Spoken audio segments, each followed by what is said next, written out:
So we're going to wait for a minute or two and let people come in.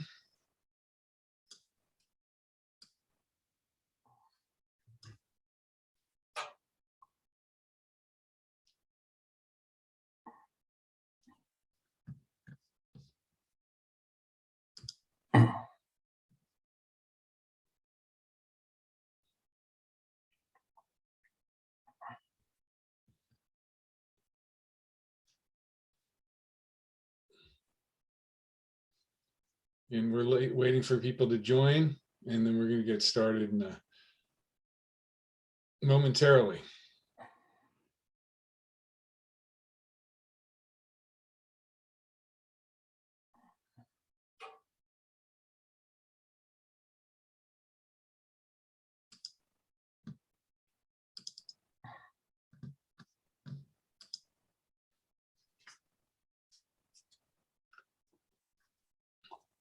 So welcome to On the Park Bench, a public square conversation brought to you by the Congress for the New Urbanism.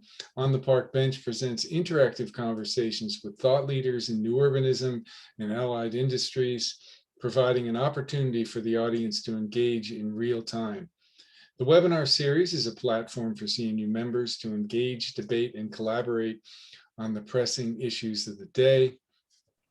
Today, we have changing markets and innovations in urban housing types with Eric Osth and Brian O'Looney, discussion with interviewer David Kim.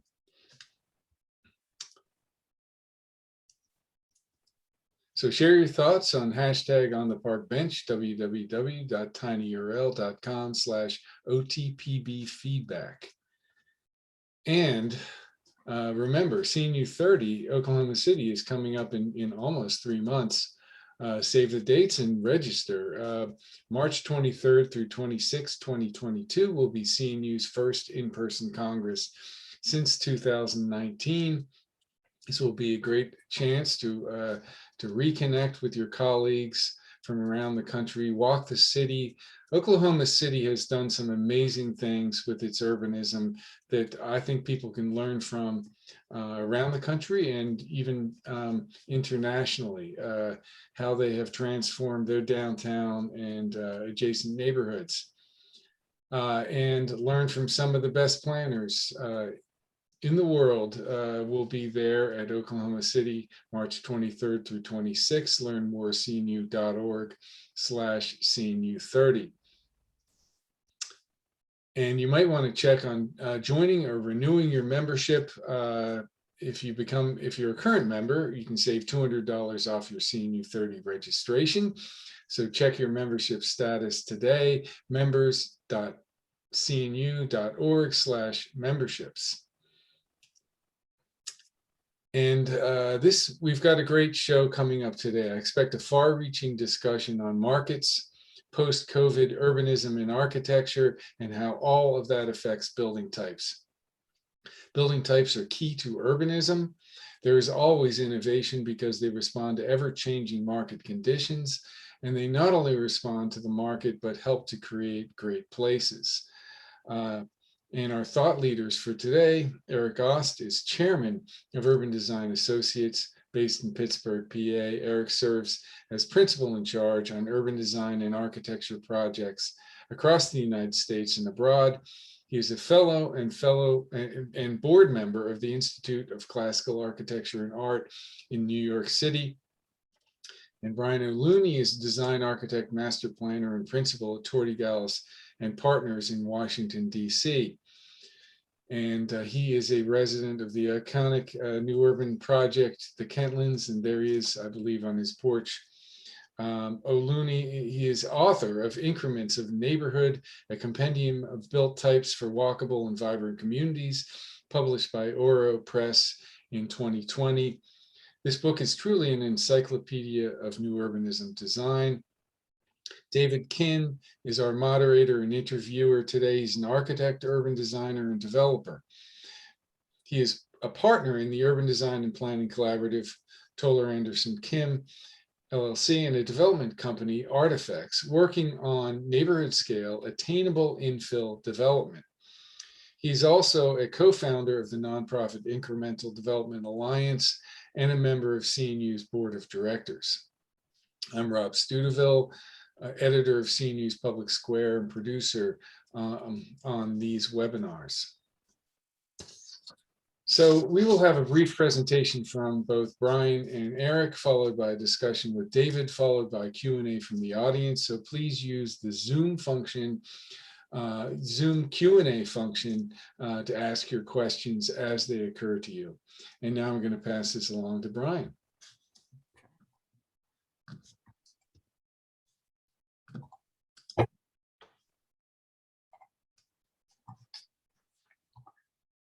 And there we go. Can everyone see the screen? Yeah, do you want to do full screen? Is it doing full screen? Is it? Maybe it is. All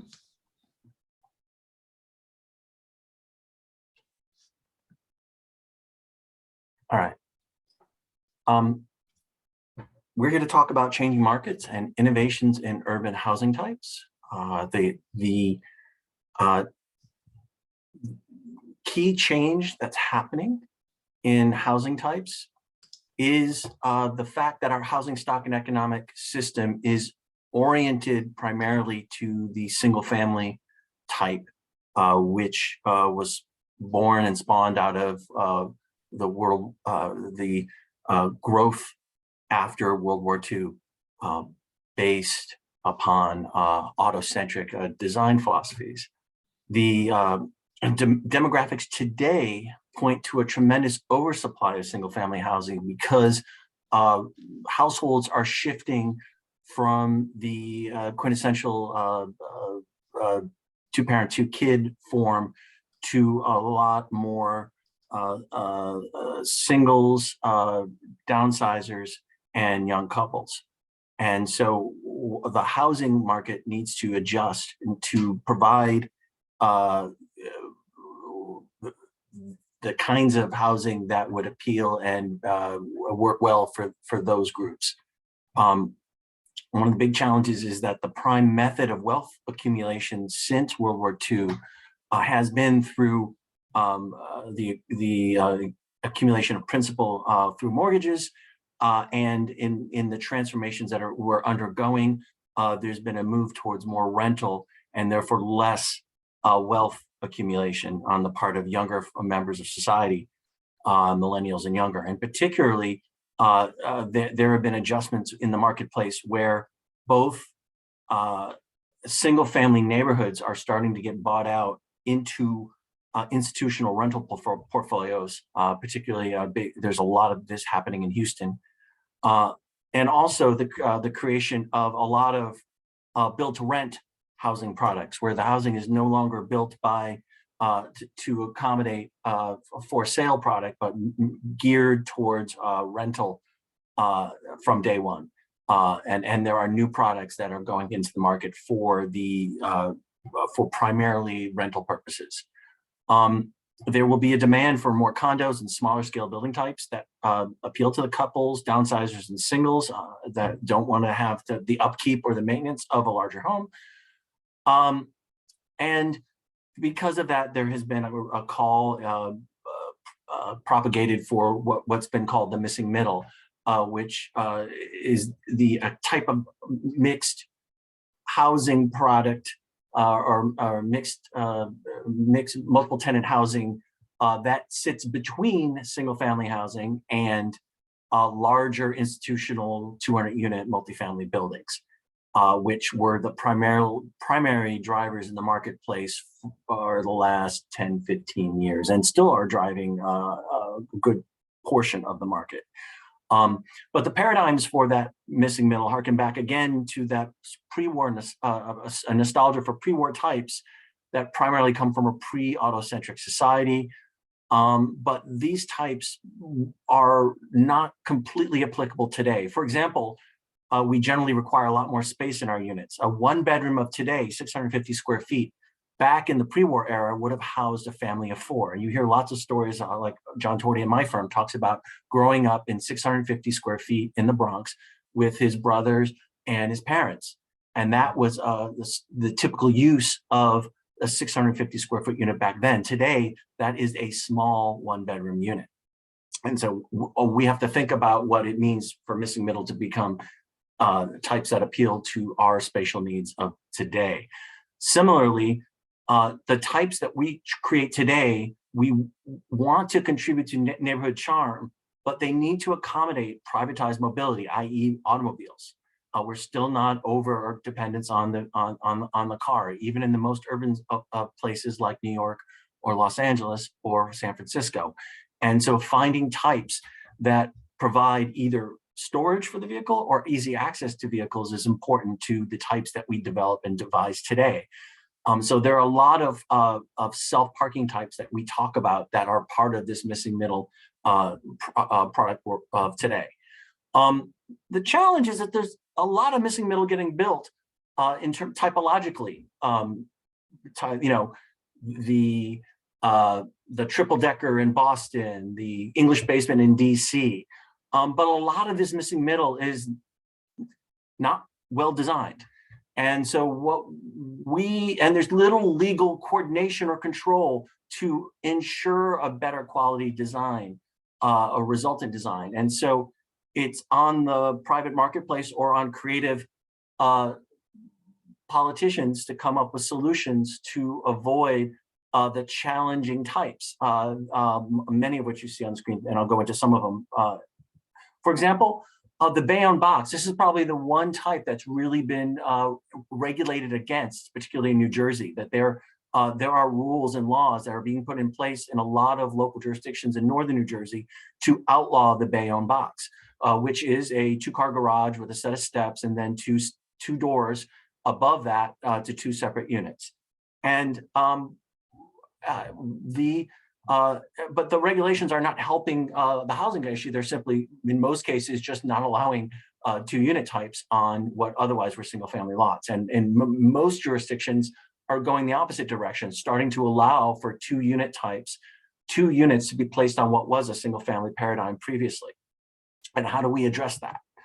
Other challenges are types that are oriented for vehicular design first. And these are called dingbats out west in Washington State, and they're cousins of the single family snout house, where the vehicle storage, it takes primacy in the design of the building. And again, what we're looking for is solutions that contribute to a healthy walkable environment, a healthy community strong environment. There are places where the missing middle becomes the middle finger, where types where zoning has been upzoned over time, and people have come in and built to that new zoning, and in this particular case in Washington D.C. have upset the community around them.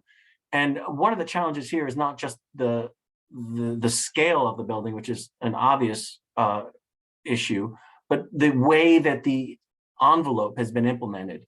And this is a challenge that has come to the fore, particularly in the multifamily world, where there are a lot of buildings that are shaped by code and by the most cost-effective envelope construction, which tends to be sheet fiber cement panels. There are architects today, both UDA and our firm and others have great examples, who have found ways to work with fiber cement cost effectively and come up with some good designs, and you'll see some later in the presentations. And there's a term that's been coined by Emily Hamilton here in DC for these kinds of buildings, and she calls them stickplex types. And they're just simply missing middle types that have fiber cement envelopes done not very nicely. And again, there needs to be a level of creativity brought to these types. And here's an example of a fiber cement envelope that's done exceedingly well for an accessory dwelling unit. This is in Prospect, outside of Denver in Longmont, Colorado. And again, one of the places of growth that the market is, where the market is growing to adjust to the changes in the American demographics is in the new allowance for multiple units on single family lots or accessory dwelling units. And in the case on the Longmont, this is a pretty well-designed example of a granny flat over a garage. But I have a concern about how, without much consideration, accessory dwelling units will be added to our single-family communities. I mean, I suspect that absence of HOAs, you'll have a lot of ill-considered additions, as you can see on the screen here, some of which, particularly the one in the upper left, were even designed by an architect, and that's a ranch house with a new addition that really doesn't isn't sympathetic to the original design. And absent of good design consideration or legal criterion, or one should expect more of this in older single-family neighborhoods where ADUs are now allowed. And so the answers are not solely typological, and we have to credit Dan Barolik and Opticos in the Missing Middle book for really pushing that in the storylines of their book, that it's not just about type, that you need to have more. And it starts with great regulations and allowances. These are two examples, both in Washington, D.C. and Stockton, California. They're allowing accessory dwelling units that are pre-designed. So they have a quality design that allows you to shortcut the entitlement process. So you get the idea here is to get a better result with a quicker process than otherwise if you would be forced to go through on your own. Another great progenitor of that methodology was the pattern zoning in Bryan, Texas, by Matthew Petty and Miller Buskus Lack architects. And this is a really creative solution where, again, they're shortcutting the approval processes for buildings by having 4 pre-approved building types that have allowable adjustments to them that create up to 23 different types of buildings that can fill the city of Bryan. You can just go in and grab a plan off the shelf, get approval that day, and go build, which is very exciting. And with color, this could create an immense range of hundreds of different unit types throughout the city of Bryan. And hopefully this kind of pre-approved quality architecture will get adopted elsewhere.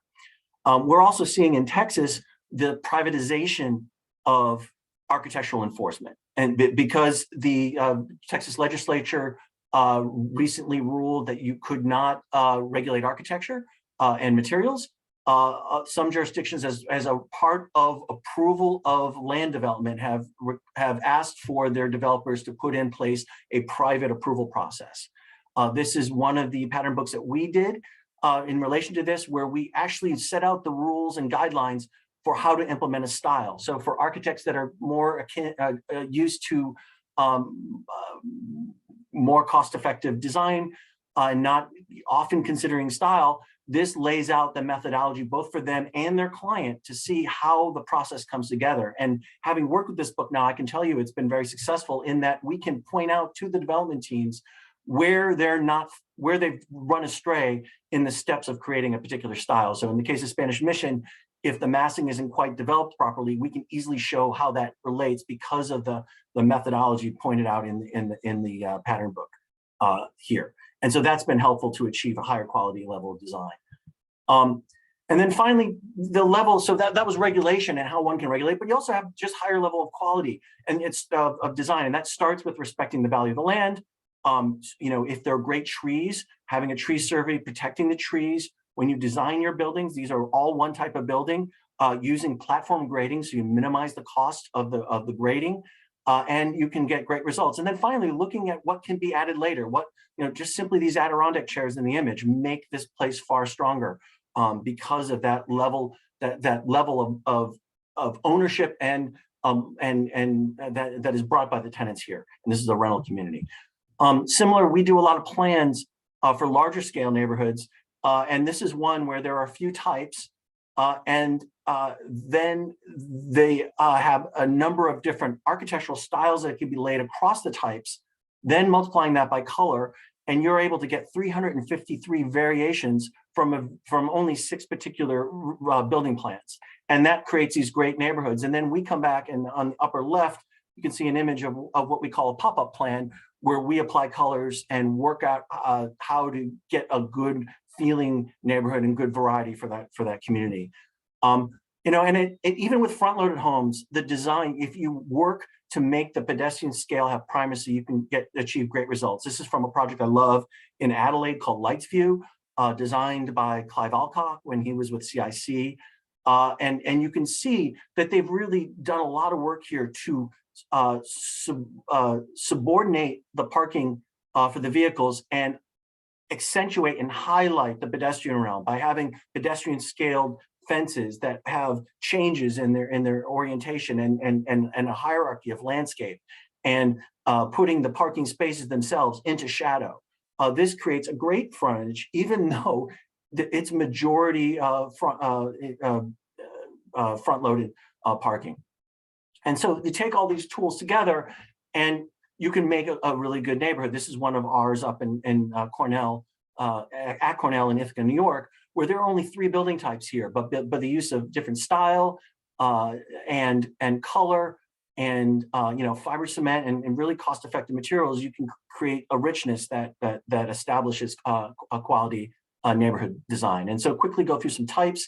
We're talking about smaller types to meet the market. This is one from the Cotton District, designed by Dan Camp, who obviously passed away from COVID earlier this year. And this is a self-parking type studio. You park over your unit. Again, it's alley loaded and has a wonderful front presence. This is another type, again, from Clive Alcock and CIC in Adelaide at Lightsview. This is a 12-foot wide product that was designed primarily for divorcees. And it has a huge character inside, but it's only 12 feet wide. These were selling for roughly $262,000 in today's dollars as a product. We have some types. This is a type that Torti Gallas has done, which are 3 units. One is accessible on the ground floor. The other 2 are walk-up. That again contributes to a neighborhood in the middle image on the top, and we've deployed this in a lot of communities, this type, but again, it allows a little bit of variety to a neighborhood that's composed primarily of townhouses and stacked units. And then here, I'll end with some stacked types. This is a 2/2 type, where it self-parks. There's parking on the back and front doors on the front. You go up the steps and there's a door to the right that allows the access to the unit at that level and down, and then a door ahead of you that leads to the unit up top. Both have access to the garage and back, both have access to the street. These now, when these were built, they could have been built under IRC versus the IBC code, but today they have to be an IBC product. This type, which is being built in one of our plans in Somerville, New Jersey, is very interesting because it's a 3-story 2-unit type that can be built either under IRC or IBC because it meets it's under the 3-story cap in IRC and has 2 units in a type, so that it can effectively be a residential duplex, but a vertical duplex and with party walls. And so you can see again, like the 2/2, this has parking in back and 2 front entrances in the front. The darker unit is the lower unit, the lighter unit is the upper unit. The elevations we design are on the upper right, and then what was eventually implemented with another architect is in the lower right. And that's all I have. Thanks, Brian. All right. Hey, thanks, Brian. Hey, first of all, I want to mention, I just want to thank Rob for the invitation to join you guys today on the park bench here. I think what CMU is doing with Beyond the Park Bench is just a great series. There's so much to do out there in the world right now, and it's great to see these discussions so we can all work together. I also want to mention it's just a real pleasure to share this call with David and with Brian. These are 2 practitioners I really hold in the highest regard, and great practitioners and great people. So it's great to be on with you guys. And so when we're just talking about this, I mean, and it's really hard to talk about typologies without talking about the context of which we're in. There's a lot of things, a lot of times we've kind of dreamed up a lot of great ideas, but you need a context of which to push them. 10 years ago, we were thinking about what a great idea would be to do micro types, and here we are. So a lot of times, as Brian mentioned, there's a lot of things there's a lot of these externalities that are affecting things. Right now we're in an area where we've got high costs in every area.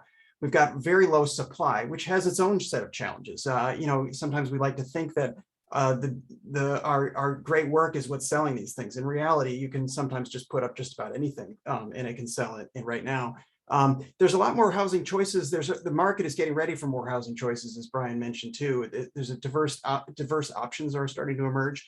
And finally, we have to say that we are in a pandemic right now, and that is changing some of the expectations from the market. And it'd be great to dig into some of those things when we get into some of the questions on the way. One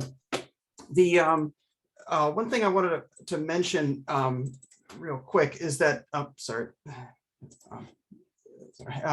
is that, whenever we're working in these kind of positions, we have UDA, we have our own set of goals. We're really interested in making urban places in whatever we do. We are interested in the development of the inside of the unit, for sure. But one of the things that we're always interested in is how do these types start to make urban space around us? We want to invent and evolve the types from within, but and at the same time solve for the diverse market. Those are things that we're very passionate about. One of the things that we're definitely interested in here is that we're going to well, first of all, I'm just going to share with you 2 sample projects that we have today. One of which is something we developed in the recession. It's the Daybreak Garden Park. It was actually another different type of context. The Great Recession was where we had a much more challenging budgets and so forth. So those are a set of townhouses that were developed in 2009, and those were active adults. So we don't talk about that quite enough. And then something we did, and then fast forward to 2019, some of our micro townhouses that we're doing within Daybreak. The Daybreak Garden Park is an age-targeted community, master on the main throughout, condos as well. We'll talk about that in a minute. So there's a whole broad range of types and unit sizes available. And together, these were designed to form a neighborhood and the feeling of a neighborhood. So, the master plan allows for connectivity through Daybreak. This is it was a kind of one of the many neighborhoods within Daybreak. The lake is on the east side there. The downtown is starting to emerge on the west, and we've got services to the south. So it has all the series of connectivities. Each pathway through feels very different. But there's a whole series of typologies from cottages on 70-foot lots all the way to 40-foot lots, mansionettes, which we'll talk about in a moment, which are like a type of townhome, and then the condos, which were all on one floor living. On these mansionettes, we just wanted to share these with you. These are, on the one on the left is about 1,115 square feet. The one on the right is about 1,585.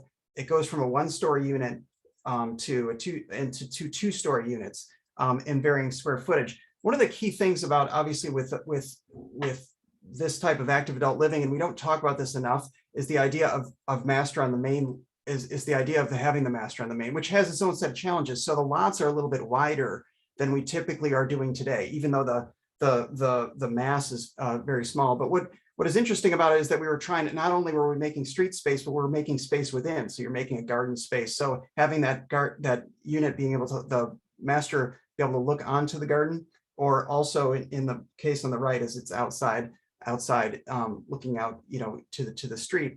So what was interesting about this shape is that we were only allowed to do 3 types, and we had to create several streets of these. So how do we create the sense of uniqueness and place, that each street has its own sense of place and its own character? And then how do you also have a sense that you live in a very unique building? So we created the 3 typologies and then 3 elevations for each. And because of the massing type, you can see the 1-story, 2-story, and then the kind of L-shaped massing, it allowed us to think about more creatively about how these things can go together and fit together.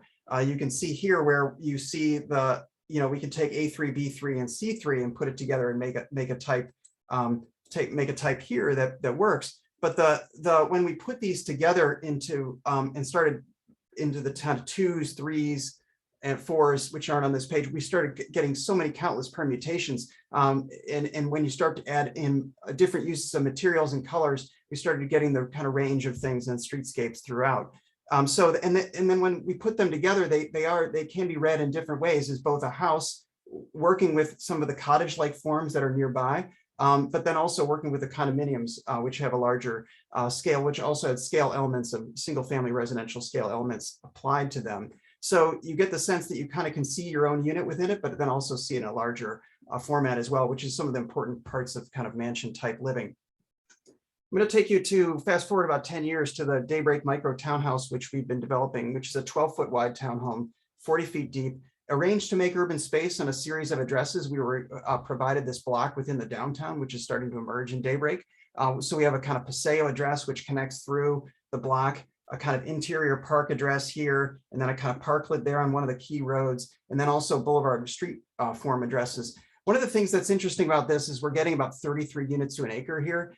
We also have some 20-foot townhomes kind of introduced in there too, to create like a richer mix of types for the builder to offer. But what's interesting is when you look at the density, we are at the density of kind of surface parked apartments and condos, but yet it has a much better connectivity through it. So as you can work through the block in any way, we have sidewalks here and connections here. So you have that system as well as the alley system. So you get the kind of that fine grain of urbanism, the fine grain of space within, but at the same time, you're also working in the kind of larger downtown environment around it. So the way that it worked is that we had developed in about 2009, we developed a 16-foot townhome for this builder. It was very popular in the recession. As we got out of the recession, the 20-foot became much more popular, and they actually left it behind. And then all of a sudden the 16-foot starts getting a little more interesting as costs go up. And then all of a sudden now it's like the 16-foot is getting pretty expensive to build. So they challenged us and we talked about how do we create a 12-foot. So we started to look at different dimensions. And as we shrunk the dimensions, it really, one of the things when you're developing at this scale, the critical issue is where do you put the stair? So the stair and kind of folding the stair in the middle of the type really gave us the most flexibility to get light on both sides and to get to take as much advantage of the width as we could.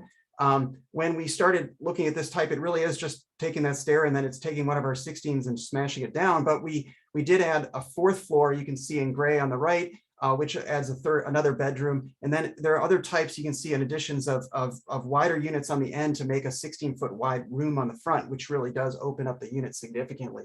But we bring the light down through the stair and the kind of sense of openness. You can also see real quickly that we actually ended up building them with closets, but original design actually recommended a POX closet system, which is a really wonderful closet system. It's a little shallower than a built closet, but also gives you the flexibility of being able to move that around the room and use these in any way. So as Brian was mentioning, addressing various different types of the market, these were immensely popular right off the bat. But the flexibility of having a room being an office or a hobby room or a bedroom or a guest bedroom or whatever, in this day and age, it's really important to have that flexibility, particularly when you start getting to these unit types as well, and to be able to choose where you want your bedroom to be in the space. So you can see a little bit of that. It also has a kind of kit of parts approach of devices that will help provide elevation flexibility and different ways the unit can be developed, and then how they come together into elevations of buildings. So we have very symmetrical buildings you can see on the top left, and very asymmetrical buildings on the right, where you have kind of maybe use some repetition to set up a moment where you get a kind of larger bay window, and then also the change in scale that's brought on by the roof type as well. So we bring these together to make the block design, and then how those things you can see on the right, you can see that connection through. We're highlighting there is trying to invite people actually to connect through the blocks, so you get that sense of urbanism and scale. And then also bringing them together to make park spaces and open spaces that are actually usable. So using the sidewalk around it to make a green space that's an active one that you can just flow right into that green space.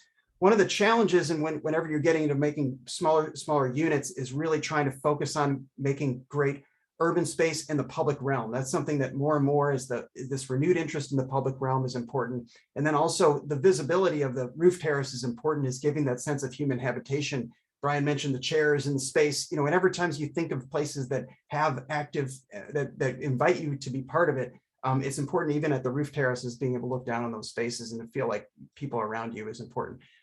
Last, I want to leave you with a couple of quick images. One is on the parking. We have, these are 1 car per. And as Brian mentioned, that's a big issue. We're still dependent on that. In some of the units, we slid them forward, giving a kind of parking pad. At the end, you can see we slid the unit back to conceal that, so we didn't kind of get a nicer streetscape. And then on the front, you can see we slid by sliding the unit back, that provides a kind of front yard environment, fenced yard, so you get a different condition and a varying streetscape along that paseo. You may be curious, what's it like to be inside one of these? Here's an image in construction. You can see it's about 10 feet wide in there, a little bit more, but we trying to get as much light as possible, and that kind of flexibility is important. I wanted to share one more thing that's on the boards as we're working on is starting to push a lot of different typologies together, really creating that kind of sense of mixing things, but also broadening the market and having a lot of people living in the same place. So this is one that is on a big, large kind of regional trail system north of Daybreak. There's a rail line on the right side. This is post-industrial land, so we're going for a zoning change. But we've got all the different types of both single family, condominiums, apartments, interlocking townhomes that have an average of about 15 feet per unit. And then also kind of micro townhomes here as well. These are about 14 feet. So we've got all these different types starting to mash together, but the liner of the single family gives it a kind of palatability to the community. And then putting the apartments and the condos next to the rail tends to, although the parking provides a buffer, it tends to have the rail line and the nearby mini storage don't usually show up at public meetings to when we go for a zoning change. So thinking about those kinds of things is that putting a lot of units together also provides a much more diverse market. So, and that's kind of what the place will feel like. So with that, I think I just wanted to leave you with just one quick couple of recommendations that we want to mention moving forward is on the interior, we always want to think about updating the typologies for modern life, as Brian mentioned, and thinking really critically about how we can use things and maybe using more flexibly. I love that image that Brian showed of the pre-approved units is how does, and there's a lot of people out there developing furniture, like bringing back the Murphy bed and furniture that collapses down to allow, like on a 10-foot and a 12-foot townhouse, how your living room can become a place to do yoga and at the same time entertain friends at the same time is critical. Consider the context in making urban space. I mean, we're delivering a high quality public realm. That's what we're here for. It's not just about the unit type, one place or another. It's about how they come together and make spaces. And finally, and this is important, is thinking about changing local policies to allow for these broad spectrum of unit types. How do we allow these kinds of things to happen? This is stuff that we're sharing could only happen in Daybreak because of some of their particular entitlements. Those are critical. So thanks for the chance to share all these, and looking forward to the discussion. Thanks, Eric. Those are really good, lots of great examples. And I think that the things that as I watched as I viewed the presentation, I think I want to obviously there are one of the aspects that Brian talked about, as well as that you ended up with, Eric, is that the built environment is shaped by the policies, what it enables and what it doesn't allow. And obviously, from my experience or just my observations about the way things are now, is that a lot of flexibility has been outlawed. And now we're just trying to get back to more flexibility. So that it enables, that there isn't just one nuclear family model of living, and there's so many different types, different demographic. And so I think the question that I wanted to ask is, as you look at when you encounter a design, when you're designing a building or designing certain units, or when you approach a project, who are the types of people that you were intending to design it for? And then after it was built, who are the types of people that you found were occupying those units? Or was there a difference, or was it exactly the way you had intended? Or, what was sort of the outcome? Just tell us a little story about how those things may have occurred. Brian, do you want to take this one, or what do you think?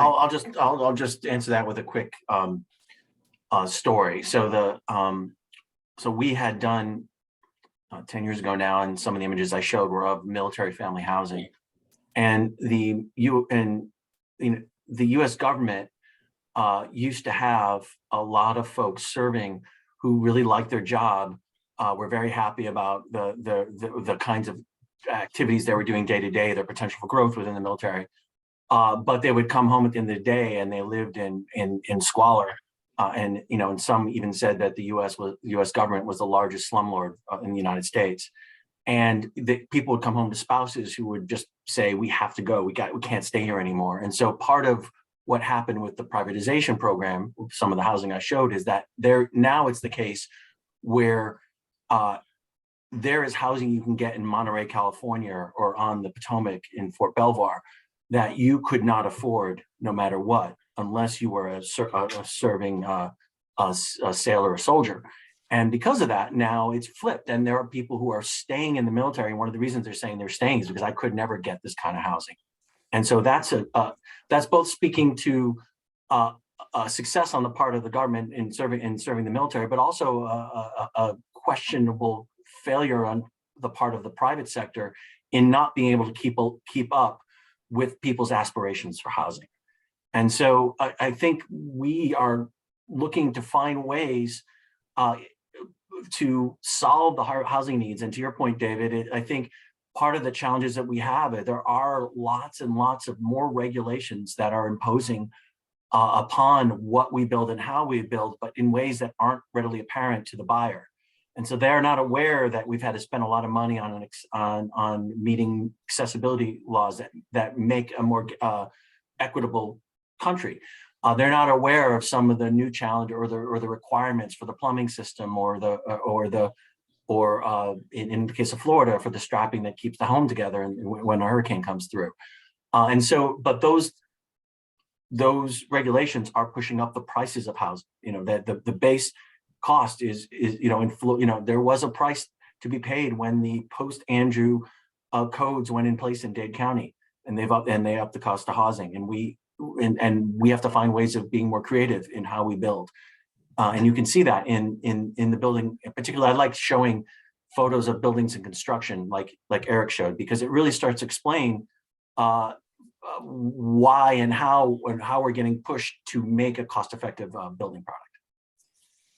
And I'd like to mention too, I mean, there's some things, three things come to mind when thinking about who uses and how do you get to a program? Well, for one thing is we're always working with our clients to try to remind them not to be the market themselves. Is don't always build buildings for yourself. I can't imagine why anybody would not want to have would want to live in a 12. I mean, our client we helped us with that particular thing, but that's something that is always a challenge. Is try to understand the market, and sometimes it's important to have an outsider's perspective and to think about things, and even to do post-occupancy questionnaires when they're selling products. The other one is that what's important is that the master developer it's important for them to have a segmentation and to think about the broader part of the market. And a lot of them, developers will sometimes like chase each other like lemmings. I used to have a boss that used to say that right off the hill. But if they can think about things that how do we become more nimble and be able to have sales for a long period of time and be able to understand the flexibilities of the market and adjust to them, is really a great business sense, but it also creates better urbanism. So you let the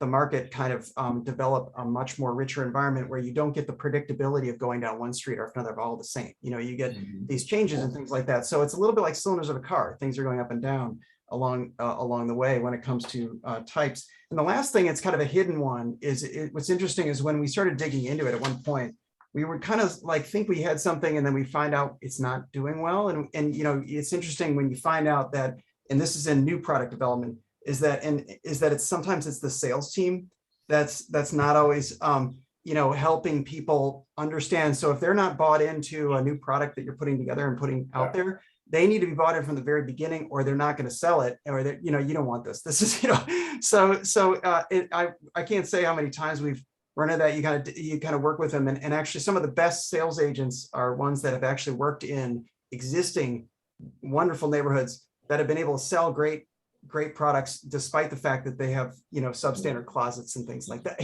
So it's kind of like so when you're in the new product realm and things like that, it's important to be understanding that the sales team understands the broad market that you guys described. I think I want to ask one more question before we head into the question and answer, because I don't think we have a whole lot more time. But I mean, speaking of flexibility, I think as when we look at, because right now, as with COVID, and a lot of people working offsite as well as, so they're looking for space that they can work, they could be productive, but at the same and be alone, but at the same time be together with other people. And obviously, I think the Daybreak, the way it's congregates its the buildings and the frontages around the common space, which accomplishes one part of that. But at the same time, that with ADUs as well as with flexible live workspaces, I mean, it's difficult to, I mean, or what I was trying to think is that how do you get, what are the, getting those flexible spaces is a challenge with the regulations and with the sales and the like. So could you kind of elaborate on that and how you guys have approached and how you've gotten it to, I mean, especially for the micro units, I think that's one of the things that you were doing, as well as different accessible ADUs, people are using them differently.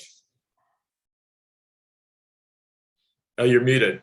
Yeah, the "you're muted" sentence has been used so many times last 2 years. It's amazing. I never used that before COVID. It's fascinating because I would love to say that we were clairvoyant in the fact that we understood that there was a pandemic coming. We actually had that in development prior to that. So, but interestingly, it does provide the kind of acoustic separation, so you can have an office on the ground level, right where the door opens, almost like a live work type environment. You could have an office on the fourth floor overlooking the mountains and having, I'd love to, and you get the acoustical separations of that. I wish I could say that we had thought of that before, but we did, obviously the flexibility of that and thinking about acoustic separation was critical. I mean, I have to say that that on a lot of our units, we had actually thought about saying, well, why do we need an at-home office? And let's try to think about the open living, the significantly open floor plans. And with COVID, those are not necessarily as popular.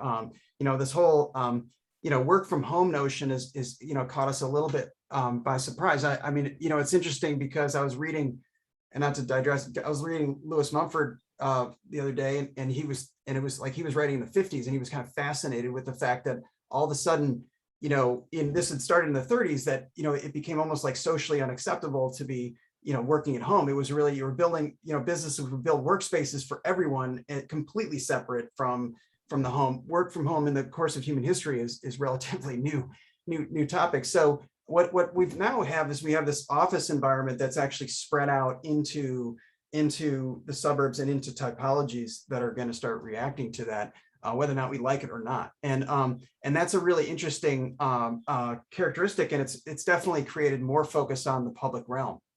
Daybreak, and really was when COVID started emerging. I remember talking to them on the phone as a kind of their leadership and the development team was starting to worry that this might be another 2009, and we're going to start reducing lot sales and stuff. If anything, it actually became the opposite, and people recognized they had they were getting very good value. The houses were in places where they could go for a run during lunch, hit all the trail system, go around the lake, paddleboard during lunch, go meet people for lunch. That's, or just at least get things and get back to their home in an hour. You could do all of those things, and there was no other place like it. So the idea of not only having a unit that serves their needs, but also a public realm around them has significantly changed a lot of people's perception of how to build communities, that it's more than just a great unit.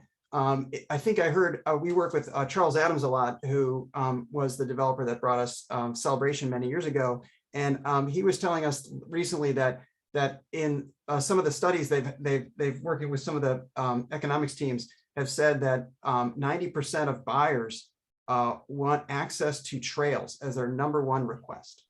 Access to trail system. So people are already thinking about the public realm and connectivity outside of their unit. So it is a great time for us to be thinking about urbanism and the interaction of how these units serve people. So public transit was, and the way we get around was all about getting people from point A to point B at peak hours. And now we might be thinking very differently about the public realm and the way in which we get around.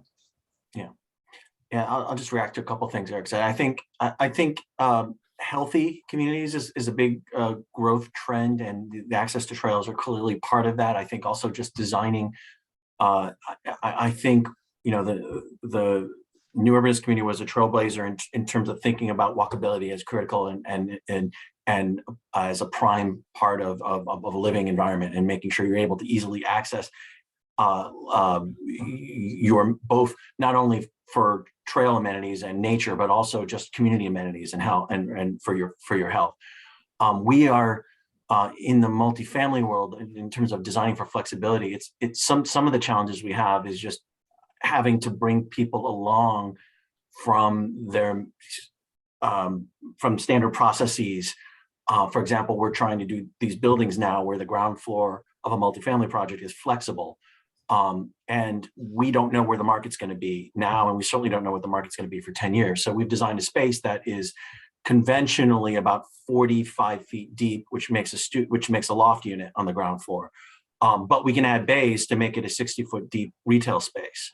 And so having to explain to the leasing folk, well, no, actually it's really 60 feet. You can lease this at 60 feet if you need to the retail brokers who are not used to A, working with a mixed use structure, but B, having that many parameters that they can play with or offer to their potential tenants.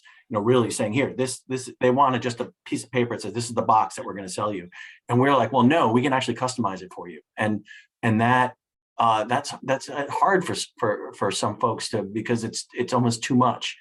But luckily, in this case, we were with a team that the brokers are sophisticated enough to see the power in that, and so it should empower more success over the long run and over the life of the building, whichever direction things go. I'm going to start to ask some of the questions that are on this in the Q&A for you. I think one of them is, I think, Brian, the one that you addressed with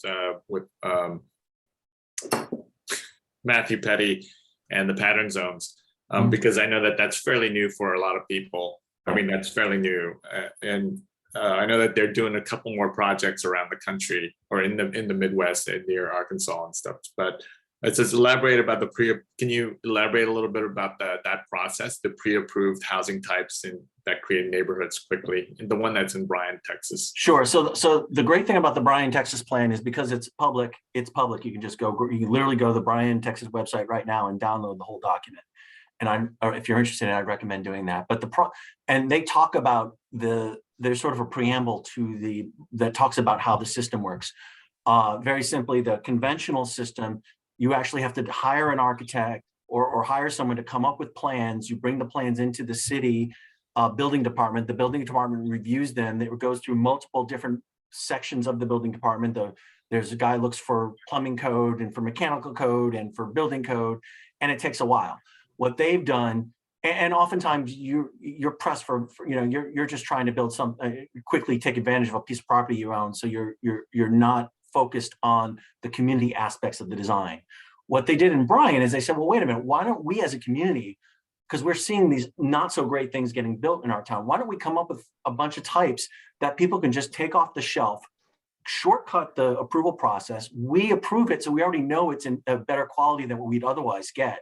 And so it's a win-win for both. We get better quality buildings in our public realm, and the landowners are able to have a product right away that they can go build immediately, which saves them money and gets us a better result. So that's the thinking, and it's exciting that it's taking root in some place like Texas, where where market costs are always at the forefront. And so we'll see if it takes a challenge. I hope no one will dare challenge the quality of the designs. But the idea of that pre-approved type, which has every one of them has a relatively elegant street facade, should up the values for everybody.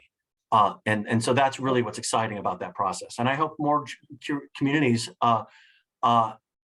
adopt it, partly because I think it will also ennoble and enable a more typological thinking about how we do our zoning in this country. I mean, I think that's the true genius of it. Is actually in Bryan, they now have a typological code. They didn't, and it's not coming from zoning; it's coming from the building and things. And so that's really powerful. Yeah, I know that there was the challenge with not 1 to 2 family buildings that are under the IRC, but buildings that are categorized as IBC, meaning 3 units and up.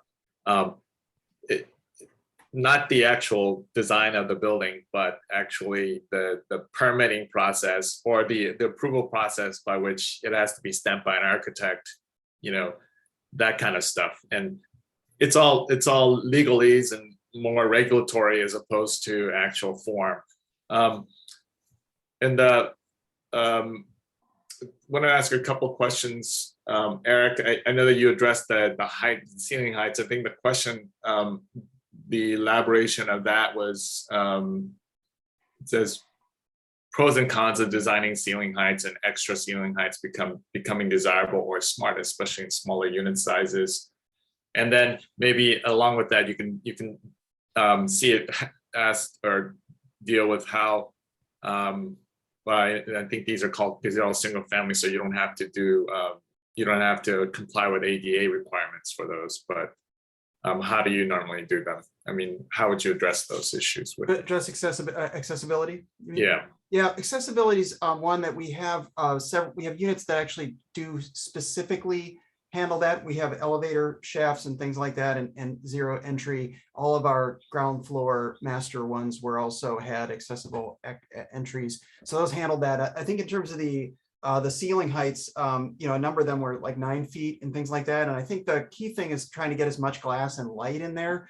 When we were talking before we went live, I was sharing this own personal story. I'm living I have my office in an attic here at my house, and it's up inside the roof. And I never really, and it has a very, very low ceiling. I can like literally put my hand up there and touch it. And but I'm inside the roof, and it's interesting because I actually, even despite, in this very personal life, despite 3 Pfizer shots, I still had a breakthrough case of COVID. So I spent 10 days in this room, and I have to say that I never got bored of the room. So it's not always about height specifically. In some ways, it's about the design and the shape and the things that are going on around you. I mean, that's just maybe more personal to me, but I think sometimes just pure numbers of height isn't necessarily going to give you a better experience inside a room. So I learned, that was one of my lessons from COVID. So. Yeah, and we've run across challenges with both fair housing and then specific state rules, like in that Somerville project in New Jersey. They had a visibility requirement for 50% of the units. And when you're doing stacked units, you've already basically taken 50% of the units out. So that all of a sudden forces you to get visibility everywhere. And that's really hard. And it unfortunately challenged one of the public spaces that were one of the smaller pocket parks that we were going to have, really got hindered by that being forced onto the plan, because they weren't thinking, well, wait a minute, maybe there might be a 2/2 type here. They were just thinking, well, we won't require all the units, we'll require half the units. But when someone comes up with a 2/2 type, all of a sudden half the units are all the frontages. And so it sort of those kinds of requirements that are well-intended can really hinder the quality making of a public realm. I wanted to break in for just a second here and say we're right around the hour mark. And hopefully we can continue to ask questions. We will have a video that will be posted in about a day. And so the folks that have to leave now because they're at the end of the hour, but you had a question and it's answered, you can see the answer on the video tomorrow. But we'll keep on. We've got more questions in the Q&A, and we'll keep going. There's a question here about the threshold between IBC and IRC. And I think, Brian, you alluded to it relative to the 2/2 in a townhouse form. And I've gotten in trouble with that as well. So could you, and it depends on the jurisdiction as well, the way that it's interpreted. So yeah, so they've tightened, basically they allow for duplexes and then townhouse rows. And where you get into trouble, and there's a 3-story cap. And so the 4-story 2/2 all of a sudden is no longer easily regulated under IRC, although there are jurisdictions who want that kind of type and are adjusting their IRC to allow for it to make more. Generally, that's no longer the case. Under prior codes, they did allow it, or it was vague enough where you could do that as a IRC type. Now that the regulations getting tighter in language, very simple chosen language in the IRC that's limiting its scope. Another piece of language they have now that's limiting its scope is if you're trying to do back townhouses and a townhouse only has one frontage, all of a sudden that there are IRC code that can be interpreted to say that it has to be you have to have 2 facades. And so by not having the 2 facades, you are automatically trumped into the IBC. And so there, it's an interesting choice of words for the definition of townhouse that one should be careful of, the definition of duplex, and the height, and that one looking at these types need to be very careful about. And if you have any question, immediately have a conversation with your local code official and get an interpretation, or present your interpretation, and then make sure they agree with it. So. Yeah, I mean, we designed some, just 2-story. They're townhouses, 2 townhouses, but it was a flat over flat. So what you end up getting is basically a 2-unit what you have is a 2/2, and instead of a 2/2 in a townhouse, you have 1/1 in a townhouse. And I just assumed that was part of that to be approved as an IRC, but it was in that locale, it was deemed IBC, and so it had to go to IBC. So right, and for those who aren't apprised of this, that could mean additional costs in terms of fire protection, sprinklers, other kinds of connection details that might be imposed upon you from an IBC standard as opposed to an IRC standard. I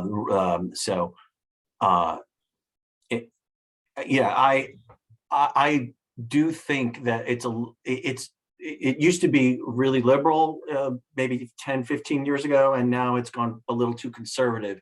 I think for cost-effective housing, I would hope to see the IRC accept more stacked product into the IRC.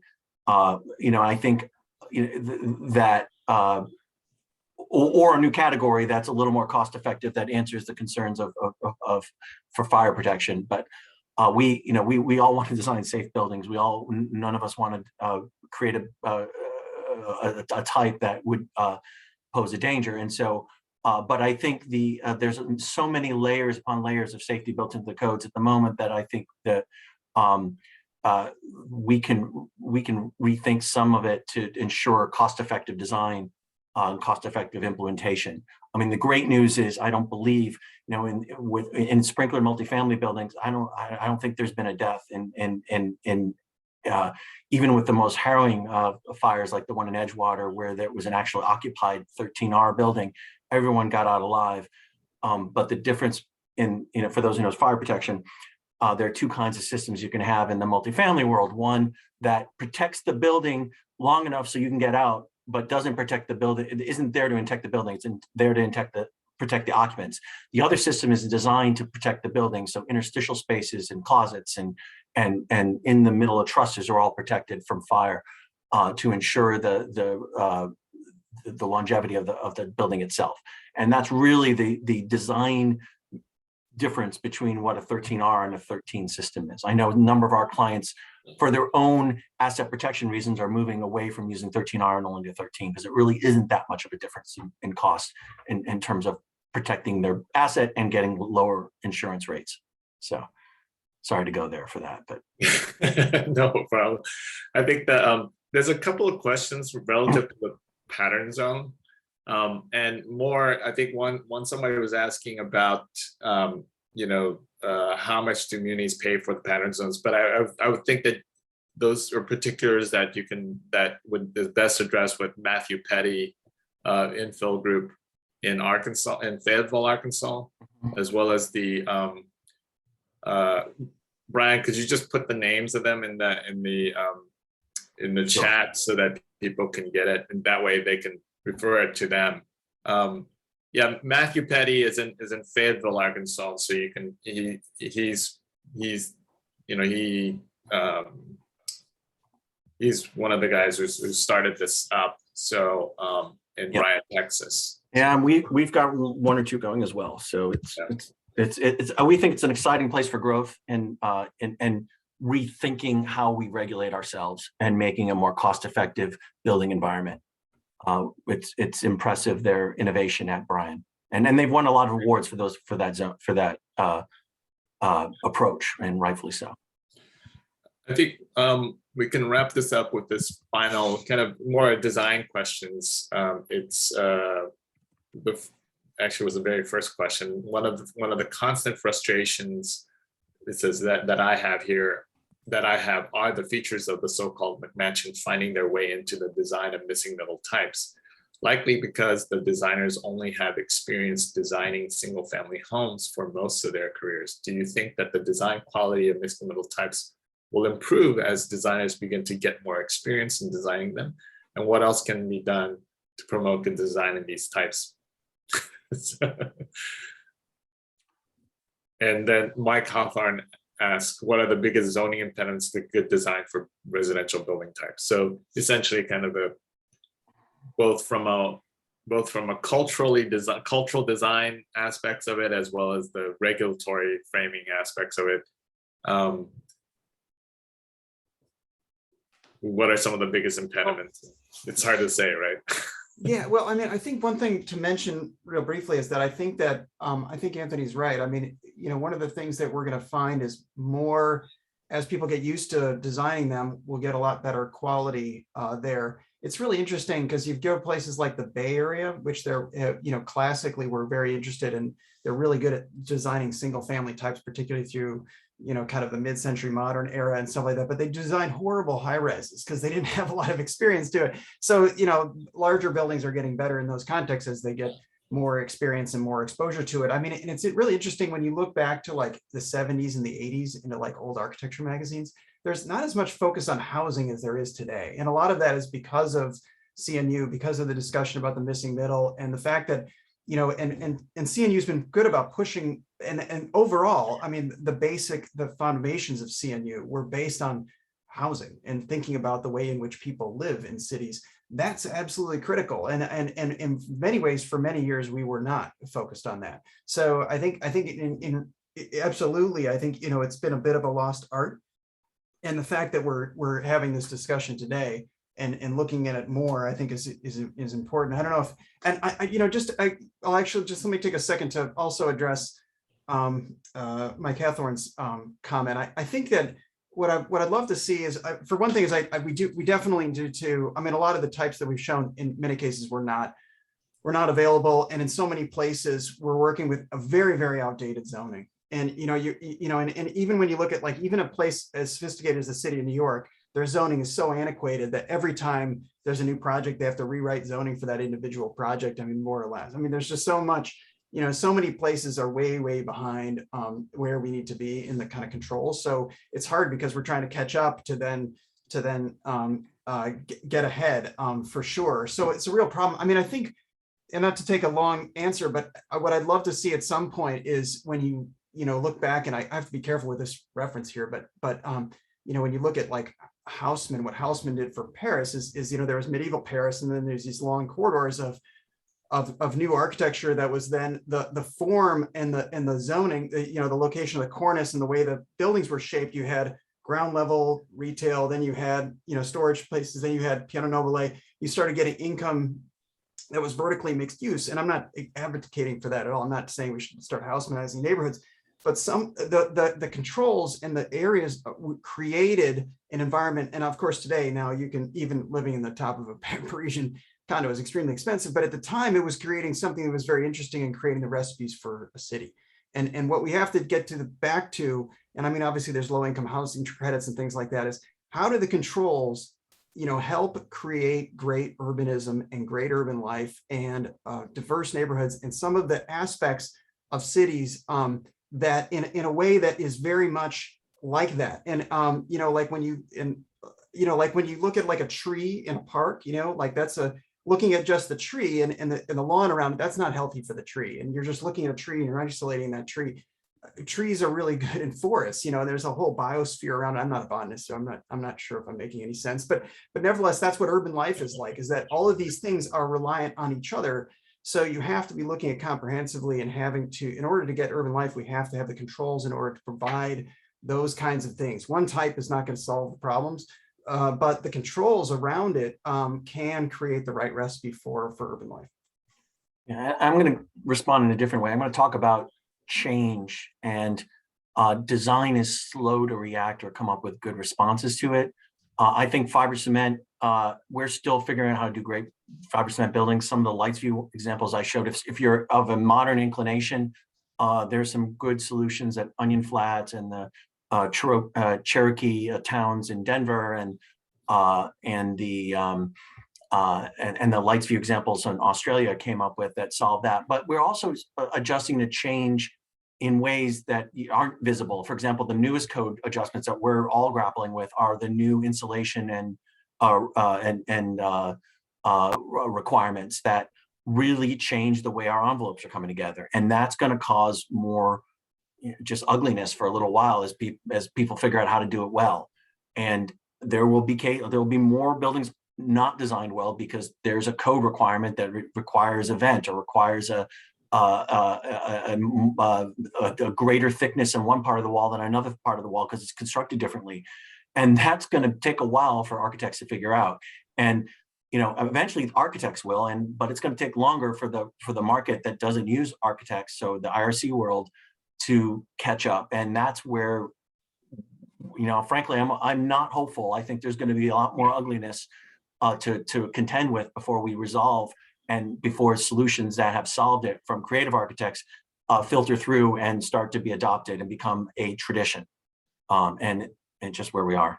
Yeah, I think that let me just add one aspect of this, and the way that I think about it is that often look at in the same the principles of new urbanism is that 95%, I look at 95% of all building fabric is the backdrop building, meaning where people live, there's commerce that happens, and then there are the special buildings that have institutions that are the marquee, like the civic centers and the like.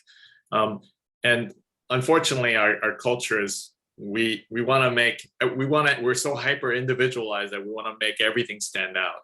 And instead of just building like if you go to an older neighborhood, you see the buildings, they're really interesting when you go up to them, but you don't know who designed it. But they look like this. They're the same as the one next door, except it's slightly different style. I think that the thing that my business partner and I we always talk about, John Anderson, is that there's nothing wrong with just the simple box and making sure that you place the right windows and the doors and the openings where they should go, and in terms of where they should face, and know your fronts from your backs, know your face from your ass, and just be simple, and you're not there to scream out. Don't worry about screaming out loud that I'm here. It's about just making sure that it works for the neighborhood, so or the block. So anyway, Rob, you wanna? I wanted to thank Eric Osth, Brian O'Looney, David Kim for a great discussion today, and everybody who showed up and to listen and to ask questions. I really enjoyed it. I wanted to wish everybody happy holidays, and we'll see you in January on the park bench. Thank you. Thanks, everybody.